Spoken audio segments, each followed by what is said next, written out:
Pestitsidler корч мүнөздө ууландыруучу химиялык заттар болуп саналат. Латын тилинен которгондо пестис залакалууну жана цида өлтүрүү деген мааниси менен эле коркунучтан белги берет.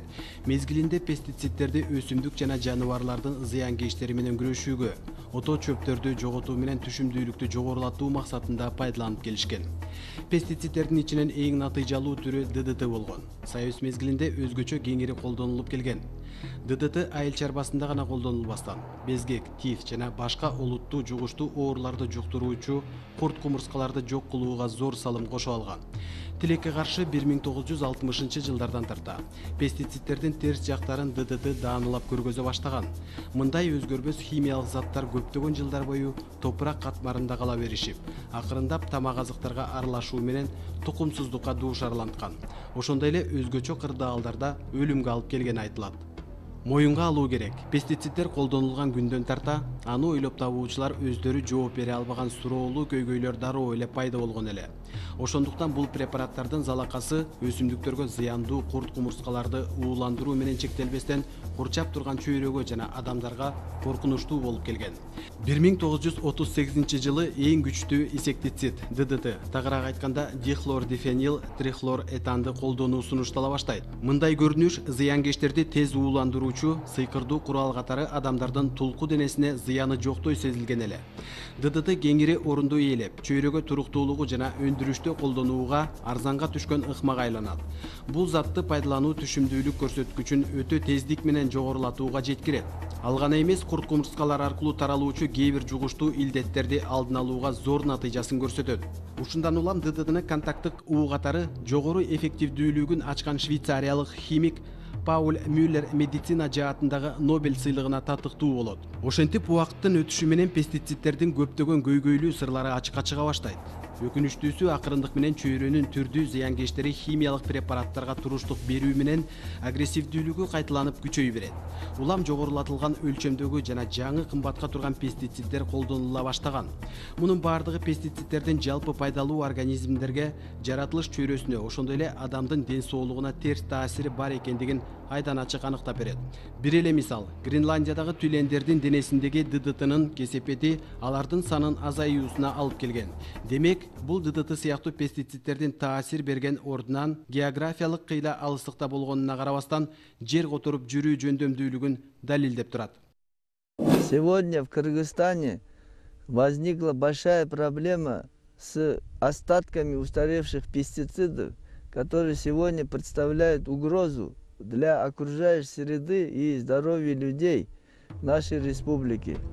Хотелось бы сказать, откуда возникла эта проблема. Бүгүнкү күнү Кыргызстанда эски пестициддердин калдыктары менен байланышкан көйгөй бар. Булар айлана чөйрөгө, ошондой эле адамдын ден соолугуна зыян болууда. Союз убагында пландык түрдө Кыргызстандагы башка өлкөлөр сыяктуу эле уулуу заттар менен камсыз болуп турган. Аларды складтарга сактап, кийин колхоздорго бөлүп беришкен. И хранились в больших складских помещениях, откуда распределялись колхозам и совхозам. 70-жылдардан баштап көпчүлүк өнүккөн мамлекеттерде ДДТны пайдаланууга тыюу салынат. Анын ордун чөйрөдө жок болуп кетүү касиети бар ууландыруучу заттар колдонула баштайт. Көп миллиардтаган чыгымдарды талап кылган пестициддерди колдонууда адамдар өсүмдүктөрдү зыяндуу курт кумурскалар жана башка зыянкечтерден сактай албай, курчап турган бийөө чөйрөнүн толук булгануусуна дуушарланат. Классикалык тарыхка айланган ДДТ айыл чарбасын химиялашкан терс жүзүн көргөзүп берет.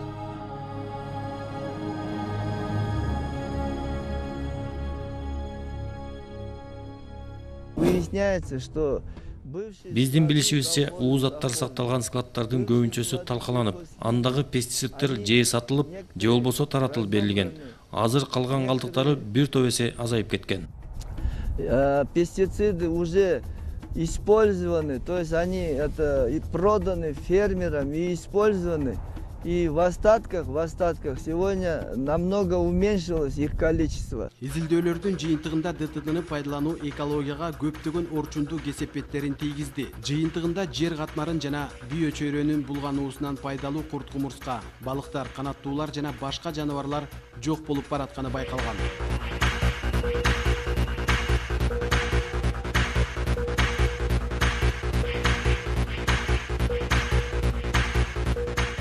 Ооба, өз мезгилинде ДДТ адамзатты безгек, тиф жана башка коркунучтуу илдеттерден кутулуусуна көмөк көрсөттү. Бирок кеч болсо да жүргүзүлгөн изилдөөлөр жүрөктү өйгөн ДДТнын кесепеттерин так аныктап бере алды. Тракторду алып келтирип 2-3 жол жаптырып койдук, баягы казган жерлерди толтурдук эмне кылып. Анан былтыркы жылда бир 17ге жакын мал ушул жерден өлдү. Себеби дегенде жамгыр жааганда бунун үстүнө көлчүк туруп калат экен. Көлчүк туруп калганда бу жерде суу жок. Малдарга тиги ылдыйраак барасыз 1-2 километр, ошакта суу. Ага түшпөй ошол көлчүктөн суудан ичип эле малдар өлүп аткан фактылар болду. Кыргызстандын шартында пестицидтерди колдонууда атайын техникалар. Аларды туура колдонууга үйрөтүү жана коркунучтардан ден соолукту сактоо туурасында талапка жооп берерлик шарттар жок. Өзгөчө пестицидтерди туш келди сактоо, аларды туура эмес колдонуу жергиликтүү тургундардын ден соолугуна коркунуч түзүп жаткандыгы өлкөбүздө көп кездешет. Жалал Абад облусунун Сузак районунда 30га жакын адам ууланган. Эттен жеген экенсиңер деп, ооба жегенбиз, ошондон болуп атат. Анан кийин аяктарга звонок кылып баарын чакырып эле врачтарды. Келип анан скорый менен 7 мен 6-9. Кыйналдык да, аябай. Биз 2 күнгө чейин билбедик. Жөн эми природаданбы, ушундай эме бар экен, тумоо деп эле эметтик да. Жалпы больницага 22 адам жатты. Андан сырткары үйүндө дарыланган адамдар болду. Аптага катталган 58 адам эле. Сиздин айылыңыздар боюнча? Биздин айыл боюнча, айылда эмес, башка жактагылар ham жатты. Кеңеш айылыбынан бир жигит жатты. Ошо сыйып калгандар баары жатты. Бишеге барып дарылангандар болду мунун арасында, бул жегендерден. Бир 70 адам дарыланды да бунусы. Жатып дарыланганда 22 адам болду. Калган үйлөрдө лечение алышты бүт. Мына могу жерде жана биринчи чуңкур ачылганды көрдүк, мына экинчи чуңкуру. Кадимкидей бульдозер менен түртүлүп, ушунун могу темирлерине кызыгып, жанагы ичиндеги дарыны кээ бир адамдар торпоктун битине себептеп торпоктор өлө баштаган. Мына шамал уруп атат.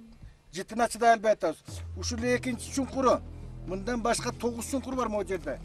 Ушунун баарындагы казылган эмес, бирок ушуларды ушул республикалык немеде деңгээлде үстүн цементтеп анан жаптырыш керек болот да. Бул райондун алы жетпейт. Аракет кылып атат. Муну бир чоң эл аралык мамлекеттик мааниде көмөгө болот. Көчүрүүгө мүмкүнчүлүк жок бул жерде. Аталган аймактарда республика боюнча салыштырмалуу рак оорусу, жүрөктүн тубаса илдеттери, балдар арасындагы өлүү төрөлүүлөрдүн кездешүүсү өтө жогору.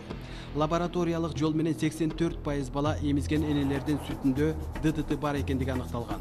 Негизи өзгөрүлбөс органикалык заттар айлана чөйрөдө адеп колдонулгандан баштап, төмөнкүчө схемада тегеренип өтөөрүн илимпоздор мындайча белгилешет. Демек заттын булагы, аба чөйрөсү, суу, топурак, өсүмдүк, сүт берүүчү мал, адам, эненин сүтү, андан соң ымыркай балага өтөөрүн айтышат. Мындай байланышта ымыркай негизи уулануучу болуп саналат. Дал ушул схеманын чынжырча болуп тегеренүүсү, уунун кеңири жана тез таркоо деңгээли балдардын салмагынын аздыгына байланыштуу жогорулайт. Түштүк боюнча биз толук издеп чыкканбыз. 183 орусча айтканда горячая точка деп коет.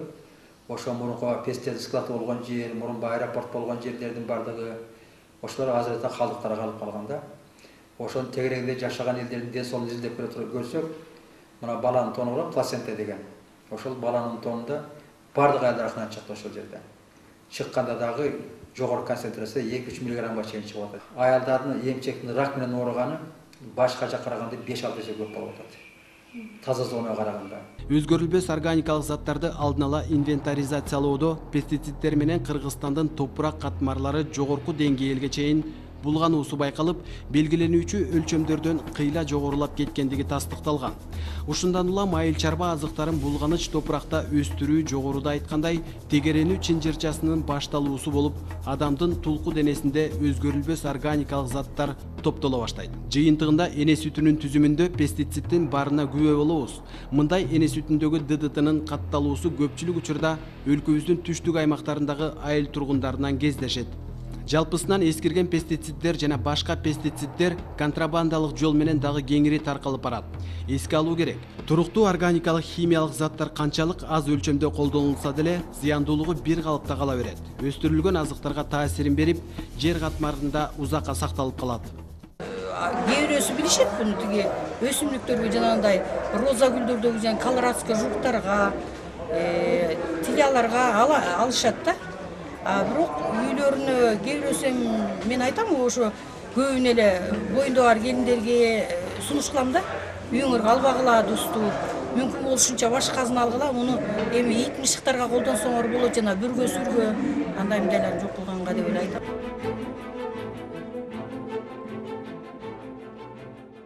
Кыргыз Республикасы эгемендүүлүккө ээ болгондон тартып, эл аралык уюмдар менен тыгыз байланышта экология көйгөйлөрүн калыптандырууга салым кошуп келет. 2001 жылы туруктуу органикалык заттар боюнча Стокгольм конвенциясы кабыл алынган. 2002 жылдын май айында Кыргыз Республикасы Стокгольм конвенциясына кол коюп, 2006 жылы ишке ашырыла баштаган. 2011 жылы конвенциянын катышуучулары 176 жетти. Бириккен мамлекеттер адамга жана курчап турган чөйрөгө өзгөчө коркунуч туудурган 21 хлороорганикалык кошулмаларды жок кылууга милдеттенме алышкан. Алардын 18-и пестициддер боюнча. Подписание этой конвенции дало возможность нашей стране. Бул конвенцияга кол коюу менен биздин өлкөгө жетиштүү түрдө көмөк көрсөтүлүп келет. Атап кетсек, ЮНЕП ГЭФ эл аралык уюмдун долбоору менен улуттук план түзүлүп иштеп жатат. Кийинкиси болсо Грузия, Молдовада жана Кыргызстанда пилоттук түрдө иштеп жаткан эски пестициддер боюнча долбоор Ош областында ишке ашып жатат. Бүгүнкү күнү бул маселе боюнча 9 долбоор иштеп жатат. Следующим это был проект проблем устаревших пестицидов в Кыргызстане, Молдове и Грузии. И этот проект был пилотный, он реализовывался в Ошской области. На сегодняшний день это около 9 таких вот проектов по этой теме. Демек, туруктуу органикалык заттардын өлчөмүн азайтуу жана жокко чыгаруу иш-чаралары өзүнчө бир өнүккөн мамлекеттин чегинде натыйжалуу жыйынтык берүүсү мүмкүн эмес. Алган эмес эки тараптуу же аймактык келишимдер менен көйгөйдү чечүүгө болбошу ачык айкын байкалат. Улуттук планда пестициддердин адам ден соолугуна жана табигый жаратылыш дүйнөсүнө тийгизген курч таасирлерди төмөндөтүүгө багытталган иш-чараларды уюштуруу негизги кадам болуп эсептелет. Алар чыгымдарын азайтуу, альтернативдүү химиялык эмес ыкмаларды ишке ашыруу. В рамках проекта Глобальный экологический фонд была направлена заявка в области ТТ и поддержана. Бүгүнкү күндө глобалдык экологиялык фондусунун жардамы менен пестициддердин эски калдыктарын иликтөө, зыянсыздандыруу жана жоготуу долбоорлору иштеп жатат. И дальнейшее уничтожение. Бүгүнкү күндө Кыргыз Республикасы Түштүк Кавказ жана Борбордук Азия өлкөлөрүндөгү трансмиссивдүү ооруларды көзөмөлдөө менен ДДТ альтернативдерин сунуштоо жана кеңейтүү долбоору ишке ашырылып жатат. Долбоордун негизги бөлүгүн саламаттыкты сактоо жана жаратылышты коргоого ЮНЕП бүткүл дүйнөлүк саламаттык сактоо уюмунун программасынын алкагында безгекти көзөмөлдөө ДДТнын альтернативдерин иштеп чыгууга багытталган. Долбоор конвенцияга ылайык Грузия, Кыргызстан жана Тажикстан өлкөлөрүндө ратификацияланган. Проект состоит как бы из двух составляющих. Бул долбоор эки багыттан турат. Биринчиси безгек-дартын изилтеп чыгуу. Азыркы күндө Баткен облусунун Кадамжай районунда иштеп жатат. Экинчиси экологиялык. Тагыраак айтканда, айлана чөйрөдөн ДДТнын эски калдыктарын алып чыгуу жана кийинки жылдары долбоордун жардамы менен аларды жоготуу боюнча макулдашууга жетиштик. Экологическая часть, которая предполагает изъятие из окружающей среды тех старых запасов ДДТ, которые остались еще с советских времен, и уже есть договоренности, что на следующий год в рамках следующего проекта ФАО, финансируемого при поддержке Евросоюза, эти переупакованные пестициды будут вывезены и уничтожены. Коркунучсуз жана биологиялык ыкмаларды пайдалануу пестициддерден жаратылыш чөйрөсүн сактоо менен пайдалуу жандыктарды коргоп калууга шарт түзөт. Сөзсүз альтернативасы бар. Интеграциялык жол менен коргоо деген. жаңы бағыт бар. Ошо химиялык заттарды азайтып, анын ордуна башка бир зыянсыз бир ыкмаларды колдонууга багытталган ушу бир жолу. Экинчиси биологиялык ыкмаларды колдонуу.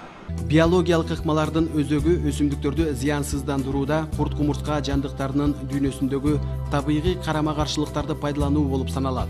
Жаратылыштын коргонуусуна жардам көрсөтүүдө ден соолугубузду сактоо менен жеткиликтүү азыктарды алууга чара көрө алабыз. Өсүмдүктөрдү коргоодо пестициддерди минималдуу өлчөмдө же химиялык эмес жолдордун төп келишүүсү комплекстүү интеграциялык ыкма деп аталат. Бул ыкма биологиялык баа берүү жолу жана табигый механизмдерди максималдуу түрдө калыптандырууга негизделген. Жалпысынан жаратылышты коргоонун жаңыча ыкмасы жана ишенимдүү жолу бул биологиялык ыкмалар деп атасак болот. Безгекке жөндөмдүү чиркейлерге каршы күрөш жүргүзүп жатканда ошо ДДТга альтернатива ыкмасынын катары гамбузия балыктарын жанакындай шаалы плантацияларына таркатып жиберүү дагы аябай өзүнүн жакшы жыйынтыгын алып келет. Мындан тышкары ал чиркейлер менен жанакы пашаканаларды колдонуп сактанса болот. Мындан тышкары деген айыл ичиндеги арык каналдарды өз убагында тазалап, жанакындай чөп ашыкча кереги жок туруп калган суулардын баарын кургатып, балчыктардын баарын кургатып, жок кылып, саздуу жерлерди дагы жок кылып тазалап, кургак кармап турсак, бул дагы өзүнчө альтернативалык ыкма катары каралат. Ондогон жылдар бою узак убакыттарга чейин жер катмарында бузулбай, ошол эле учурда курч мүнөздө ууландыруучу химикаттар бул туруктуу органикалык заттар. Алар суу, шамалдын жардамы менен бүт дүйнөгө таркайт. Курчап турган чөйрөгө түшкөн туруктуу химиялык заттар колдонулган биринчи булагынан баштап адамдын буту баспаган алыскы жерлерге чейин жайылышы мүмкүн. Булар туурасында атайын адистер бир добуштан билдиришет. Ар бир мүнөт сайын, күн сайын, жума, ай жана жыл сайын чала көмүлгөн туруктуу органикалык заттардын чекиттери жана жогоруда айтылган химиялык заттардын кесепеттери курчап турган чөйрөгө кеңири жайылып, зыяндарын дааналап билдирүүдө. Создуктурууга болбойт. Бомба канчалык жай иштесе дагы акыры жарылууга дуушарланат дегендей, балким катастрофа болуп өткөндүр. Болгону өкүнүчтүү кесепеттерин көргөзө электир. Демек аракет кылуу керек. Эски химикаттарды таап, жергиликтүү жетекчиликке билдиргиле. Эски химикаттарды табигый чөйрөдөн тазалап чыгуу жана аларды пайдаланбоо сиздин жана сиздердин балдарыңыздардын ден соолугуна зыян.